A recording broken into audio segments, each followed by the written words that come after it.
Hello and thanks for joining us. I'm Laurel Hess and this is Comcast Newsmakers coming to you from the 2014 West Michigan Policy Forum taped at the Amway Grand Plaza Hotel in downtown Grand Rapids.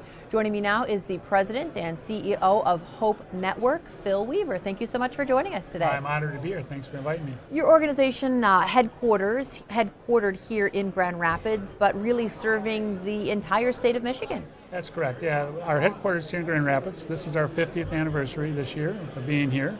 But we serve 74 counties in the state of Michigan. Last year we served 23,000 Michiganders.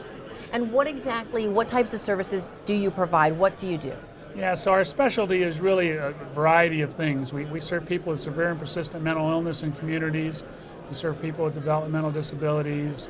We serve individuals that have had auto accidents and traumatic brain and spinal cord injuries. We have new programs in autism. We're trying to do whatever the needs are for a community. And you actually have a new program that is helping to assist with Michigan children and get them up to the reading level that they need to be at. That's correct. We started a program called the Michigan Literacy Corps. It's been going on in Minnesota for 10 years. We've brought it to Michigan now in our 23 schools across the state of Michigan, actually. And it's getting kids, if kids can't read by the end of third grade, their chances of being successful and graduating go down tremendously. So we decided that, you know what, it's a need in the state of Michigan, let's meet that need. You've been around for 50 years, that's an awful long time. How have Michigan's needs changed over the years? You know, I think two things have happened. One is that we used to hide people with disabilities. They weren't visible, they weren't out in the community, they weren't able to participate in society. Today our goal is to make everybody as independent as they can.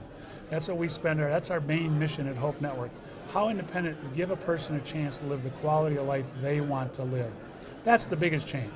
Taking people, taking them into the community, having them part of our normal, everyday work life. How would your customers, your clients, if you will, find you? You have a physical presence in a lot of communities. Do they typically get referred to you? Do they walk in and say, I have this issue, can you help me? How do you get connected with those people who need your services? Yeah, so we work a lot with the community mental health system here in the state of Michigan, which does a wonderful job of serving the populations, the really high at-risk populations in this state.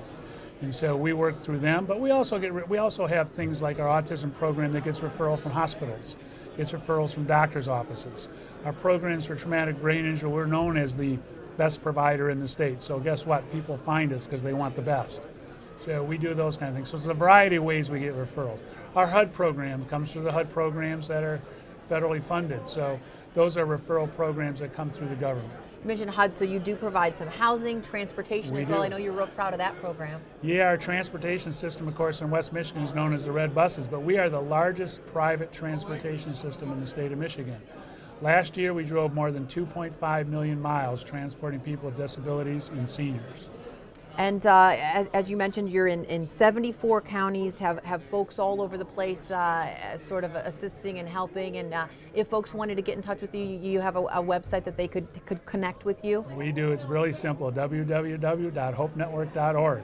All right, that's very easy, and I know the autism in particular, with all the issues about coverage and that type of thing, using you as a resource is probably a blessing for a lot of folks. Thank you so much for joining us today. Thank you for having me. I'm honored. Today's Comcast Newsmaker was Phil Weaver, the President and CEO of Hope Network.